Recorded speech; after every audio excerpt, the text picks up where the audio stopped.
Josiah, Yes. tell me a little bit about New York City Relief and what you do here. Sure. So City Relief is a mobile outreach program that takes retrofit school buses, vans, vehicles into the streets where we know people are struggling with homelessness. And we provide a free meal, we provide socks and toiletries, but most importantly, we leverage those gifts that we give out to people to build connections so that we can help people actually move, hopefully out of homelessness altogether, by connecting them to services and organizations that can help them move forward. So it's not just about giving a person a meal in need, a meal when it's desired, but it's also taking that next step. Yeah, everything is about connection. Yeah. So the meal is super important. Like, people are hungry, they need to eat. We need to provide meals to hungry people. You'll never hear me criticize people who feed hungry people. But for us as an organization, it's about that connection, it's that next step. That's just our niche within this continuum of care in New York City. So how big is the homeless situation in the greater New York City area?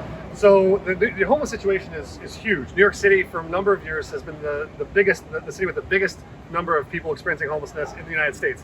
So the last count, I believe, that HUD did that was relatively accurate was around 80,000 people experiencing homelessness in New York City. Probably around 3,500 to 5,000 people actually in the street with no roof over their head at all. Today, it's a hard.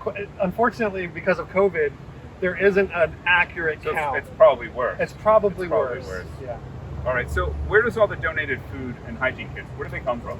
So all of the donations come from a variety of places. We get funding from private donors, from individuals, from corporations, foundations that helps us buy stuff. But then we have companies like Nunbelievable that come alongside of us and invest by providing us income so that we can provide meals. So we get socks from a number of from one primary company called Bombas, which many people may have heard of. Great partners of ours as well. Yes. And so we get it from all sorts of different places. Whoever we can get to provide the items, that's what we use to give away. Okay. So in previous interviews, you talked about wanting to double, triple the number of people that you serve. How are you doing in trying to meet that objective? So COVID really threw us a curveball. So we're a volunteer-led organization. So before COVID, we had anywhere from 5,000 to 7,000 volunteers, which really expands our reach, expands our touch points. COVID hit and our volunteer numbers just plummeted. So while the number of people that we serve has gone up, has jumped since COVID, the number of volunteers that we have to serve with has gone down. So I would say right now, to answer your question, we are continuing to kind of focus on our infrastructure and kind of build out our systems so that we can be in a position to scale when the funding comes in and when our volunteers come back. And what can we do to help with volunteers? What would if you had a call to action? What would that be? Call to action is, first of all, just spread the word. I mean, keep buying Nunbelievable cookies. That's the first thing you can do. That won't hurt anybody. But if people want to get involved, if people want to volunteer, how do they do that? People want to volunteer, it's very easy. Go to our website, cityrelief.org. You can click on volunteer, you can click on donate. We obviously continue to need financial resources to be able to continue doing what we do and do more of it. The needs that we're seeing in the street continue to rise. We're not sure what the eviction moratorium is going to do to us, which is ending obviously soon.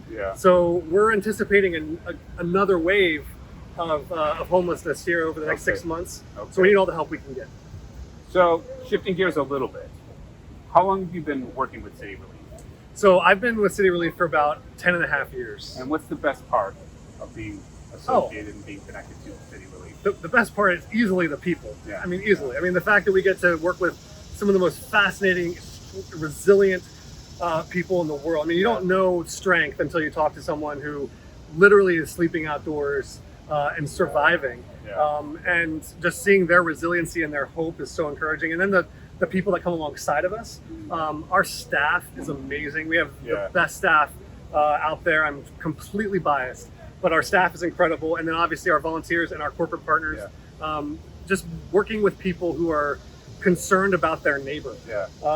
It's always inspiring. It's the best part of my job, easily. So I guess we could say Josiah loves his work, which is a beautiful thing. Yes. Do you see a shift in how you're able to serve people with the shifting nature of the pandemic? I know you touched on this a little earlier, saying volunteers plummeted, the number of people who served has, volunteering, or the number of people you need to serve has increased. Yep. And now with the pandemic shifting with the Delta variants and all Yep. of that, how is that impacting the 6-month plan? You just mentioned the moratorium. Yep. So we've had to adapt Yeah. almost with every phase of the pandemic. Yeah. So it's really been a wild experience. Okay. So the pandemic landed in March 2020, and everybody disappeared who could. But all the people that were left were homeless folks. Yeah. So our numbers, we saw our lines explode. Since then, the city responded, Yeah. started moving homeless folks into hotels, getting people to a place where they can quarantine. Okay. So our numbers started to drop again. So we started seeing the numbers kind of going to pre-pandemic levels. Okay. Okay. So, which is great. I mean, Yeah. it's still bad because we're still seeing thousands of people, but it's not quite as bad as it was. And now we're seeing the mayor's office and the shifting policy again of moving people out of hotels back into congregate shelters, which I anticipate will lead to more people choosing to sleep in the street rather than risk their health Yeah. in a congregate setting. So combine that with the potential mass eviction crisis Yeah. that we may see, and the unemployment crisis that we're seeing. Yeah. I anticipate that we will have to respond again. So Okay. we're literally tracking the COVID pandemic week by week, and we're responding based on CDC guidelines, based on state regulations, based on best practices, and the best way that we know to keep our guests safe. Okay, that's fantastic. So obviously you're preparing for the shifting nature of the pandemic. In light of that, are there any big objectives, any big plans you have for the fall and winter? Yeah, so one of the things we learned last winter during the pandemic was that a lot of folks in the street didn't have the option of getting indoors when the weather was really bad. Okay. So there was because of people being afraid of bringing people indoors, Yeah. a lot of the options for churches and faith communities and synagogues and these organizations that would normally open their doors at night during bad weather elements, they were closed. They weren't options. So we started dabbling with hotels ourselves. We started actually putting people up in hotels. So our big dreams for the next 6 months is to actually lay a foundation where we are prepared as an organization to put people in hotels during inclement weather. And actually pay for their room so that they can get off the street. Big, bold move. That's a great shift. And so, what resources do you need to make that happen? Cash money. Money. Cash money. We're talking Cash about. is king. I mean, for a hotel stay, you're talking about at least $100 a night. Okay. We don't have any. There's hotels need to make a living too. Yeah. So we're not getting like free hotel stays. So we're talking about, if we're talking 10 people, we're talking $1,000. Okay. So we have to figure out how to raise more money. We got to get the word out, let people know what we're doing, so that they can then come winter time, we can be in a position to actually respond when the snowstorm comes in or the weather drops below 32 degrees. Oh, that's fantastic. And I asked a little bit more about what people can do to get involved. Is there anything else that people can do?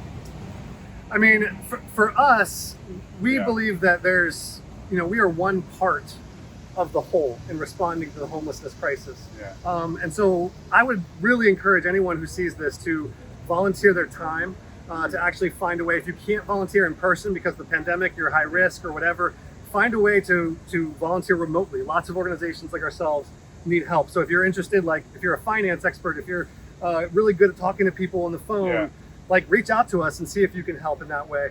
I would also say like getting toiletry kits and emergency supplies for our guests is a huge deal. So if someone wants to donate, maybe if there's a person who works in like an airline industry or a hotel industry and they have all these travel size toothpaste or travel size deodorants, those kind of things are really valuable for us because honestly people just in the street just want to feel human. They want to feel normal.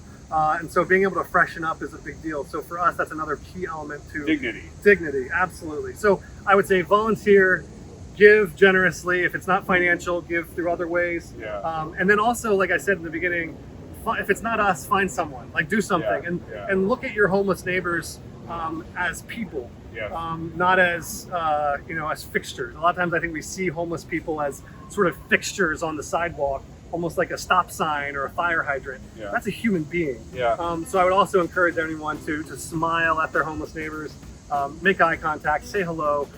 You don't have to give out money if you don't want to. If you do feel comfortable doing that, do it. But really, it's about dignity, giving dignity to our homeless neighbors. That's great. Thank you. Thank you so much.